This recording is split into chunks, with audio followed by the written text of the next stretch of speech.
So we're here on, what day is this of Butter? This is day 11 of a 20-day shoot. Ah, okay, day 11. And day 11, what does that usually look like? Usually, or on this shoot? Okay, all right. So this is a fast and furious shoot, and almost everyone on the shoot, from cast to crew, A to Z on the entire list, we have people that are working that are so much above our pay grade than what we'd normally get on a $1.5 million film. And so how day 11 looks today here at this shoot is we're pretty calm, but we're shooting out. We're at an interesting juncture right now because in the next couple of days, we move on into almost an entirely different cast. We're shooting out our grown-ups, basically. We're shooting out our mom, dad, doctor, all of that, and moving on to our teenage cast in the next couple of weeks, which is really interesting. I haven't necessarily experienced that where you have such emotion in terms of moving from one cast to another. So this is an interesting day in terms of trying to get a lot of work done.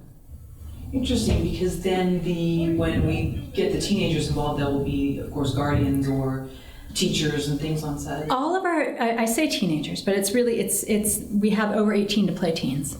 So, and that will work for this movie because our Butter is late high school aged in terms of what the age that the character plays. So, we don't have to necessarily deal with the minors on set and all of that. We have 2 days that we have minors on set, and that's towards the end of this week because we are all over the valley this week. Okay. Yeah. When you take on a project, what are some of the first things you do when you say yes to something? What are you doing initially? I'm very script-driven when I take on a project. I'm very script-driven and writer-director driven. I love working with a writer-director. And Paul brought me this at the book form. So this is adapted from a young adult book called Butter by Erin Jade Lange. And I read the book prior to Paul adapting it. And I was drawn to it for the social good that it potentially could do. And one of the big things that I take into consideration in doing a movie is the why. Why are we doing it? What kind of conversation will this have? What does it tell us about either ourselves or human condition or a social issue? And this has got so many issues in good ways that we need to talk about. So it was an opportunity to engage in critical cultural conversations that we ought to be having. Talk about some of the biggest mistakes you may have made on first, second, third project you worked on, and how you make sure to never duplicate that, or what red flags to look for. Gosh, that's a great question. It's interesting because as you grow in the industry, the realm of what you take on grows and expands. So I came out of a history of being a development executive. And so that process was taking a book and helping the producer and or the writer-director figure out how to break it down and how to get the fullness of the book and that internal journey externalized into script form. So when I first started out, my world was very much oriented towards the script, getting the script right. And then once we got the script right, the actors would come. So in a sense, I've had a slow learning curve. In that I got dropped in the deep end pretty quickly and worked on some great movies really quickly early in my career. But my responsibilities grew and grew and grew as I had more movies behind me, more days on set, more time in a casting room and understanding what cast would work together and how it should look like. I don't know if I could say right off the top of my head major mistakes that we've had. We've had major mistakes in scheduling, which is one of those things. That was one of the things I was thinking of in terms of prior to early in my career, there were movies that we probably shot out of order in an unhelpful way. I mean, we always shoot a movie out of order, but I mean that the order that we had chosen to shoot it in wasn't the best order for the creative aspect of the movie. And so for me, as a producer, one of the things that I want to do fully is protect the creative. And so protect the story, protect the director, protect the actors, and let everyone do their fullest, best work. And sometimes you can really get in the way with some of the technical stuff that you didn't think through and you didn't solve. So as I've gotten smarter and as I've gotten more experienced, hopefully the movies will get better and better in a sense, or fuller as an experience. So less mistakes, just a lot of slow learning in a sense. You strike me as someone who's very resourceful. Were you always this way, or were one of your parents very resourceful and you sort of saw that? My parents were completely different. My parents come from a scientific background. Okay. But yeah, I think I think you find your path in the industry according to sort of where your head gravitates to. And so I've done a number of things, both in terms of I was a casting director, I worked on the literary side of things, and then growing into my role as a producer, you do have to be resourceful. You have to sort of be able to negotiate emotions on set, off of set, make people feel safe, make people feel heard, and then figure out how to get the things done that we need to get done. And so what I always say is that as a producer, I don't have to do everything, but I catch and release. You throw me the ball, and I'm going to throw it to the person who should take care of it. Tell me what needs to be done, and I'll throw it over there. And that's a lot of it. And so there's a level of maybe resourcefulness, but then also somewhat quick thinking, or just knowing, oh, you can take care of that. You can do this. I trust you to do that. And I think that is, that's a specific ability that you might just simply have or not have. It's like we gravitate to what serves us the best, I think, and where we're happy, and that's where we'll excel. So knowing where to delegate, not trying to take all of it on and be like this super person. Yeah. Right, exactly. Because if you take everything on, you will mess so many things up. And and basically, as a producer, on a movie, we have a team of specialists. Everyone's a specialist, and everyone on a good set. Everyone stays in their lane, and that doesn't mean that we're not collaborative. It means that we're skilled at what we do. Whether you're a publicist or, whether you are a grip, and we've seen some of the grips drop down out there back behind the window. But that's what they do. The electricians, the gaffers, that's what they do, and they know more about that than I do. So I might observe something, and then I know who to talk to about it. And I know who can get it done the best, most expediently, who should be taking care of that. And it's my job to make sure it's taken care of and thrown off to the right person, and making sure that that is indeed accomplished. But if I try to do something that's outside of what I do best, which is sort of script, story, cast, bringing it all together in a sense, I'm going to damage the movie because I'm not letting people be the experts that they are. Handling rewrites during production, is it easier to know in the beginning versus in the middle?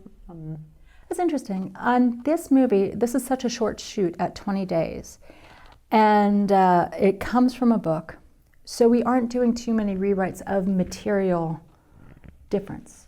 Every time, once in a while, when an actor comes in, they might have a different voice on the role than we were expecting, and so some of the scene work might change a little bit, just according to what they bring to it. And so those are done on the fly. Other rewrites happen simply because we couldn't get a location. Or with the Woolsey fire, one of our locations burned, So then we have to think about what can we do. It's not going to be the same scene, but what can take that place? And so that scene will exist in the movie, hasn't been written yet. It will be before we shoot it. But a lot of times production rewrites are responding to the situation you're finding yourself in production, whether it is the specificity of an actor voice, whether it's the chemistry between two actors, whether it's the loss of a location, or whether we're running behind schedule and we have to combine a couple scenes. But in this situation, on this sort of quick kind of shoot, we want to be as on top of our game and shoot what we have and feel secure and confident in it. So that's part of my job, is before we shoot to make sure the script is ready. so that we don't have to do any unnecessary tweaks, or we don't have to develop it further, but we do have the ability to be responsive to the things that are thrown at us. So what is your exact title on Butter? I am one of the producers. Producer. So I'm producing with J. Todd Harris and Paul Kaufman, who's also writing and directing the movie. And so when they approached you, did you already read the book, or you? Paul and I had met, and he had said, "Hey, I have a book you want to read." Paul and I had met, and he had said, "Hey, I have a book I want you to read." And he passed it on to me, and I read it that weekend. So we haven't worked together before, but I love working from book adaptations, or working on book adaptations, and I love the teenage space. So it was a natural fit for me. And I have a teenager, so I get to investigate it from that perspective. And so I jumped on when it was still at the book level, because I was really intrigued with the book, and the book has an excellent structure for adaptation. So some books are really resistant, and you have to spend a while thinking about them in terms of how are we going to make this into a movie, and how can we change what this very internal structure of a book is to the structure of a film script, so that we can actually shoot it and make sense of it. This book had a structure that you could see the film pretty easily. And Paul did a really good job of carving out the characters, carving out the plot line, carving out the screenplay, so that it allowed room for the actors to come in and grow the story, basically. Yeah, a lot of the YA books today some of them are actually better than for more. Absolutely, older I think a lot of the YA books make excellent movies, and in a sense, the YA genre tends to be more adaptable than a lot of much more internal, complicated, grown-up fiction, or whatever it may be, in a sense. I think because there's a level of art to both, in terms of the crafting of a YA novel, and the level of crafting to a novel meant for an older audience, in a sense. But we can all identify with YA novels no matter what, because we all were adolescents. Sure. So there is a level of that journey. We've all been through it. Now, I'm sorry, you said you were in the literary space for a while? Yes. Okay. And so when now having that, and then also being in the film and television realm, what do you notice in terms of mistakes that writers often make, that if they could kind of just tweak something, could save a lot of time and money? That's interesting. Writing to me is not anything that you can tweak easily, you know? And I always find that really interesting, because when a development executive gives a note to a writer, but it's really funny, the process that it goes through, because you can give a note to a writer and you can be like, in the third act, could they do this instead of that? And you'll have the writer look at you and they're like, yeah. But what I see behind their eyes is they are flipping through all the cards of how that affects everything in the chain back to page 1. So I have a lot of respect for writers. And I think it's a really difficult job and profession, and obviously difficult to make a living in it, but difficult to do well and brilliantly. And I've been lucky that I've worked with a lot of brilliant writers, and I've enjoyed that. But it is, I think, if I could say that there was a mistake that writers make, is it's not giving themselves the time or space to listen to how they add to a story or a situation, that they write what they think that the market wants, that they think that will sell, without actually finding something that makes them excited about the telling and that has a personal resonance with them. So especially younger writers, they have to learn, it's cliche, but they have to learn how to find their voice, and they have to value the fact that no matter what their age or experience level, they've got something of value to bring out. And so the key thing is not to develop what other people have done, but to work on developing your voice. And I've never met a writer who isn't a reader. The most significant writers I've ever worked with are very well-read individuals, and I love that, because you have to feed the well somehow. You have to get ideas, and you understand so much more about that internal space you want to live through when you're diving into it regularly with good books. You said you said your parents were in the sciences. Mm-hmm. Do you think, having grown up watching maybe two people using more of a left brain theory of how they view the world and different things, has helped you? Because isn't this more of a right-brained sort of Yeah, absolutely. thing? I absolutely think that it has influenced the producer side of me, having grown up with more technically minded parents, because I can observe the creative and enjoy the creative in myself, in a sense, and or with my writers and or my director, whoever comes into the team, in a sense. But part of my job is to keep them on a path and keep them organized. And so to find the steps that we need to take to get a character through their journey on the writing end, to get a script through production on the producing end, or the practical production end, and then once we're in the filmmaking, to work with my crew in terms of figuring out each individual step that we need to take so that we've got a movie that we can cut together. So absolutely, there's an analytical side that I think has to come from my parents. I can see the mixture of both. No, it's great. Yeah. It's great. And it probably helps you to think on your feet. Yeah, absolutely. In a tense situation, too. Absolutely, because you sort of, I think ADs or assistant directors are the masters of this, of staying calm in the fire, and figuring out how to resolve the mess that might be in front of you. When you came in today, I said, oh, we've had a few fires today. And that happens. And one of the biggest things that you have to do is not be reactive, because I need to make everyone else feel safe around me. Okay, we've got this handled. We got to figure out, this is what we're going to do. And these are the changes that we can implement in our day or in our structure or in our movie so that we can get what we need to get and not lose any time. So there is absolutely perhaps a cold or detached aspect, because you really care passionately about what you're doing and you want everyone else to think proactively and not reactively, in a sense. So part of your job in terms of producing is to lead that thought process as much as you can and stay calm. Do you remember the first set you ever walked onto, whatever role it was? Oh gosh. Truck. Okay.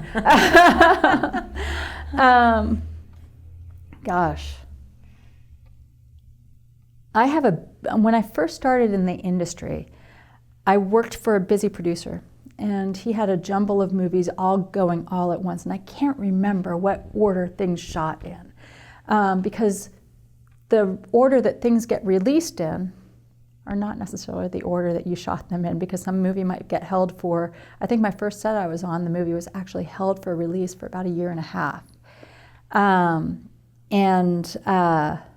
And then there's some movies that take a really long time to come together, and other movies that go super quickly. One of the sets that I loved being on early on was another teen movie called 13, which was Catherine Hardwicke's directorial debut. And that was, talking about writers having experience, and no matter what age you are, having a story to tell. That was really hit home with that one, because it was co-written by a 13-year-old girl at the time, and that Nikki Reed had co-written the script with Catherine. And it was a lot about, I don't want to say Nikki's life, but it was a dramatized account of sort of an internal space that she was in at the moment. But that set, I think I have the most memories from that set. If I think about sets early on, that was one of my early experiences, being on set and learning about what it means to be on set and how to get done what you need to get done. We always hear that there's certain projects that maybe they were a labor of love for everyone involved, and just the sort of cohesiveness and the family environment, versus others that maybe look good in the trades, but it wasn't that experience. Absolutely. So can you talk about sometimes what it is that really develops that? Because it could go south too if it's a low budget. Absolutely. I mean, honestly, just because it's somebody's passion project doesn't mean that it's going to be a good experience. In fact, it can go wildly the other direction. So you have to be careful, and you have to be careful about the people that you're choosing to play with, in a sense, and collaborate with. But yeah, I've been fortunate enough to work on a lot of movies that you would characterize as a labor of love. This one would be characterized as a labor of love. No one's getting paid their full rate. No one's getting paid we're getting paid what we got paid when we first started in the industry. And we're here because of the subject matter. We're here because of the themes. And everyone that's participating in the movie is doing it for the same reasons. We're doing it for the conversation that can happen afterwards. We're doing it for the quality of the script and the project. And we're doing it for each other in many cases. And yes, there are those movies that you are cashing the paycheck, that become the paycheck job that you don't necessarily have as much of an emotional attachment to. And those movies are harder to get through, in a sense, simply because you're showing up for a job, whereas most of us are here because we love film and we love making movies. And you'd like to make a movie that you are deeply proud of on many levels. And that doesn't have, for me, yes, I love teenage dramas. I love that world. It doesn't have to be teenage dramas. It could be a horror movie or something like that. If you love that world, that's going to be the most satisfying job in the world to you. But yeah, there are those movies, small, labor of love, deeply satisfying when they work, horrible when they don't, but I've been lucky.